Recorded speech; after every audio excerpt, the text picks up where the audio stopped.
హన్మకొండ జిల్లా కాజీపేటలో జరుగుతున్న 58వ జాతీయ స్థాయి ఖోఖో పోటీలు హోరాహోరీగా సాగుతున్నాయి.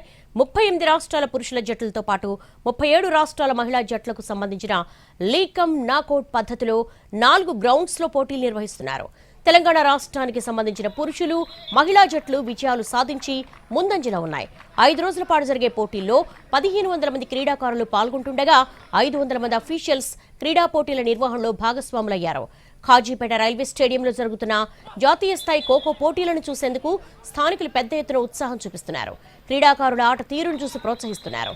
సాధారణంగా హైదరాబాద్ లాంటి నగరాల్లో నిర్వహించే నేషనల్ పోటీలను కాజీపేట రైల్వే స్టేడియంలో ఎలాంటి లోటుపాట్లు లేకుండా నిర్వహిస్తున్నామని తెలంగాణ రాష్ట్ర ఖోఖో అసోసియేషన్ అధ్యక్షులు జంగా రాఘవరెడ్డి తెలిపారు.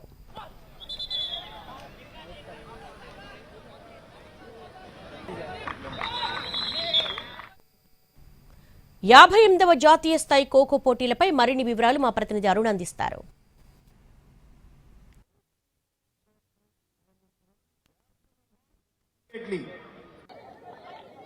58వ సీనియర్ ఖోఖో ఛాంపియన్షిప్ కి వరంగల్ వేదికైంది.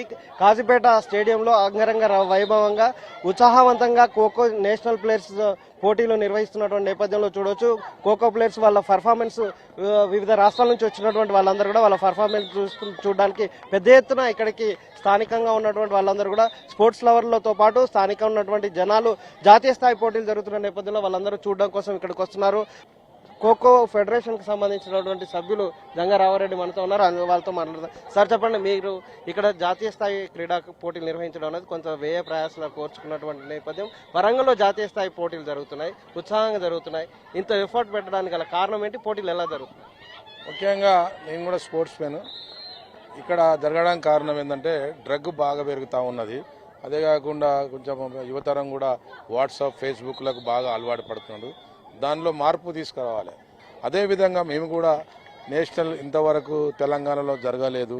ఇప్పుడు ఒక ప్రత్యేకంగా హైదరాబాద్ జరిగితే ఎవరో చూస్తారు, పోతారు. కానీ తెలంగాణలో వరంగల్ కాజీపేటలో జరగడం వల్ల ఈ ప్రాంతంలో ఇది గ్రామీణ క్రీడ కాబట్టి క్రీడాకారులు గ్రామీణ ప్రాంతంలో నుంచి మంచి ఉత్పత్తి వస్తుంది కాబట్టి వాళ్ళే రావాలనే లక్ష్యంతో ఈ కాజుపేటలో పెట్టడం జరిగింది. మీరు చెప్పండి, అంటే పోటీల నిర్వహణ ఎట్లా? లీకమ్ నాకౌట్ బేసిస్ మీద జరుగుతూ ఉన్నాయి. ఈ దాదాపుగా 39 men teams, 38 women teams. Total contingent వచ్చి 1500 చేంజ్ ప్లేస్ కాంటింజెంట్ వచ్చింది. టెక్నికల్ అఫీషియల్స్, ఆఫీసర్స్ అందరితో అరౌండ్ 2000 రూపీస్ వాళ్ళకు ట్రాన్స్పోర్టేషన్ కానీ, అకామిడేషన్ కానీ, భోజన వసతులు కానీ పెట్టడం జరిగింది. మరి గౌరవ రాష్ట్ర అధ్యక్షులు జంగా రాఘవరెడ్డి గారు ఆధ్వర్యం లోపల ఫెడరేషన్ గారు ఇచ్చిన ఆదేశానుసారము వాళ్ళు కూడా చెప్తా ఉన్నారు. వాళ్ళ జీవిత చరిత్ర లోపల అంటే వాళ్ళు ప్లేయర్స్గా ఉన్నప్పుడు, ఫెడరేషన్ వాళ్ళు ప్లేయర్స్గా ఉన్నప్పుడు కూడా ఇంత పెద్ద టోర్నమెంట్ అంటే ఈ లెవెల్లో చూసిన టోర్నమెంట్ ఇంతవరకు లేదు. ఇదే ఫస్ట్ టైం అని చెప్తా ఉన్నారు. అది కూడా మాకు తెలంగాణ ఖోఖో సంఘానికి చాలా గర్వకారణం. అది సార్, జనరల్ గా గ్రామీణ ప్రాంతంలో చేయడం కొంచెం రిస్క్ తో కూడుకున్నటువంటి పని. నేషనల్స్ అంటే ఎక్కువ శాతం హైదరాబాద్ లో అక్కడ స్టేడియంలు అందుబాటులో ఉన్నాయి, చేస్తారు. కానీ ఇక్కడ గ్రామీణ ప్రాంతంలో జరుగుతున్నటువంటి ఈ నేపథ్యంలో మ్యాట్స్ అవి ప్రొవైడ్ చేయడం కోసం ఎంత ఇబ్బంది అయింది? సార్, మా జంగా రాఘవరెడ్డి గారు అధ్యక్షులైన తర్వాత ఈ తెలంగాణ క్రీడాకారులకు ఒక మ్యాట్ అనేది లేదు. అలాంటిది ఒక మ్యాట్ సంపాదించుకున్నాము. ఇప్పుడు 2 మ్యాట్లు కూడా సార్ యొక్క అధ్యక్షతతో మేము తెప్పించుకోవడం జరిగింది. వాళ్ళ వారు శాంక్షన్ చేయడం వల్ల మా క్రీడాకారులకు 3 మ్యాట్లు ఇవాళ ప్రొవైడ్ చేసుకోగలిగినాం. ఒక మ్యాట్ బయట కిరాయి తీసుకురావడం జరిగింది. ప్రభుత్వ పరంగా కూడా మేము 3 మ్యాట్లు కావాలని గవర్నమెంట్ రిప్రజెంటేషన్ చేయడం జరిగింది. మనం చూస్తున్నాం, గేమ్ కి సంబంధించినటువంటి స్కిల్స్ చూడొచ్చు.